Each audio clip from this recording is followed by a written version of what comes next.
All right, let's talk about something that drives so many high earners crazy. You're making great money. Maybe you've even hit that six-figure mark, but you still feel like you're just stuck, like you're running in place financially. Today, we're going to pull back the curtain on why this happens, and we'll get into the one secret that really separates a big salary from actual life-changing wealth.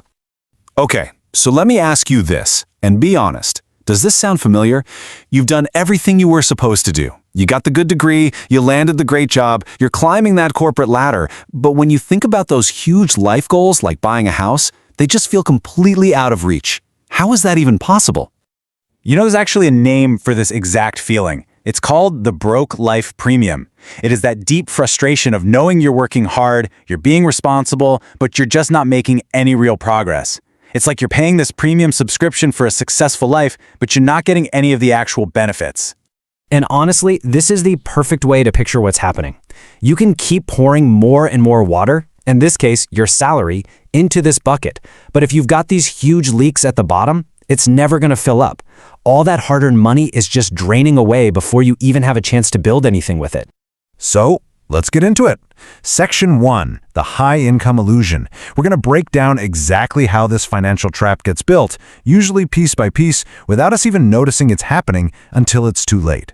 And this is how it sneaks up on you. It's a little something called lifestyle inflation. You start out making, say, 40 grand a year. You've got a simple apartment, a used car. Then you get a nice raise. So what do? You upgrade the apartment, you get a new car. Before you know it, your income has doubled, but you're in the exact same spot, living paycheck to paycheck. Your spending just rises to meet your income every single time. You know, for years, we've all been fed this line about saving money. Just cut out your daily coffee. Stop buying avocado toast. But let's be real. That's just noise. That's not the problem. The real culprits aren't these tiny little drips. They are the massive, gaping holes in your financial bucket. We are talking about the big stuff.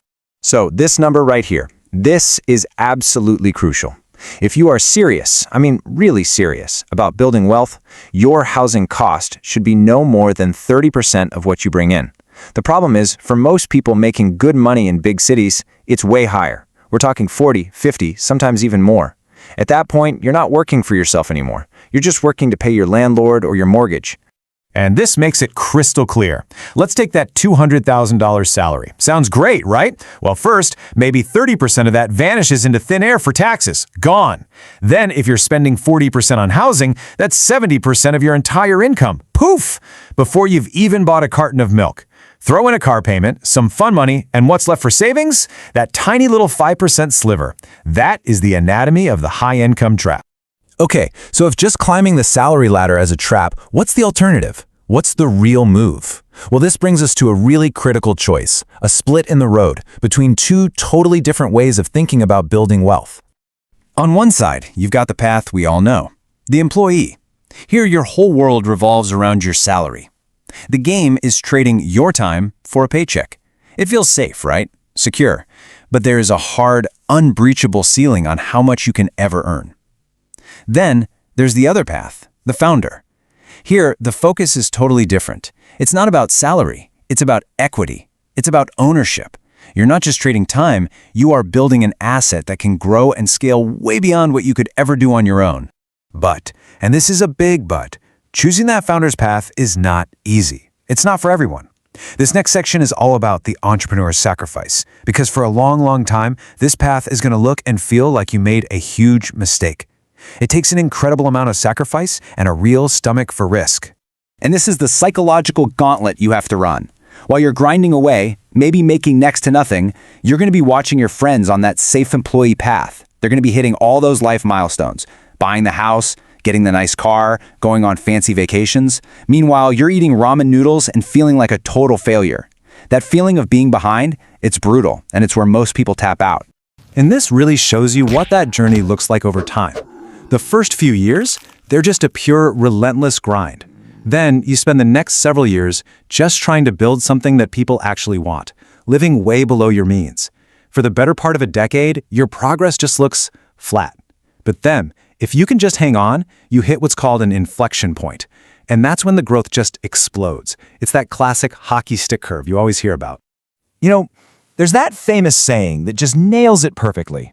What the rest of the world sees as some kind of overnight success is almost always built on years and years of quiet, unseen struggle and failure and just refusing to quit. That long, flat part of the hockey stick, that's where the magic really happens. So why? Why would anyone put themselves through all that pain and sacrifice? Why choose the path of constant uncertainty? Well, the payoff, the grand prize, it all comes down to one single powerful concept that the employee path can never, ever offer you, and that is equity. And here it is. This is the equity secret. It's a complete mindset shift, moving from thinking about income to thinking about ownership. Look, a salary can make you comfortable, for sure, but it will never make you wealthy. Ownership, owning a piece of an asset that grows in value and can one day be sold for a life-changing amount of money, that is the only way to build true, scalable wealth. And check this out. Let's just run the numbers to see how big a deal this is. You've got two founders. Both build incredible companies that sell for $100 million. Wow, right? But founder B took on investors early on and gave away half the company. Their final payout is $50 million. Not bad. But founder A held on tight, bootstrapped, and only gave up 10%. Their payout is $90 million. That's a $40 million difference purely based on how much of the business they still owned. So here's the bottom line. It was never about how high your salary is. That's the wrong game. It's about how much of the thing you are building you actually own. While one person is fighting for a 5% raise on their salary, the founder is protecting their 50% stake in an asset that could be worth millions or even billions. They are playing two completely different sports. And that brings us to the end, to the final choice. We've talked about the high-income trap, this illusion of security. And we've talked about the long, difficult, but incredibly powerful path of building equity. So at the end of the day, it really just comes down to a choice about what game you want to play with your life and your career. So I'll leave you with this one question to really think about. When you look at your career, at your financial strategy, what are you optimizing for? Are you just focused on building a bigger paycheck to pour into that leaky bucket we talked about? Or are you slowly, patiently building ownership in an asset that could one day give you real freedom? Because the answer to that question will define your entire financial future.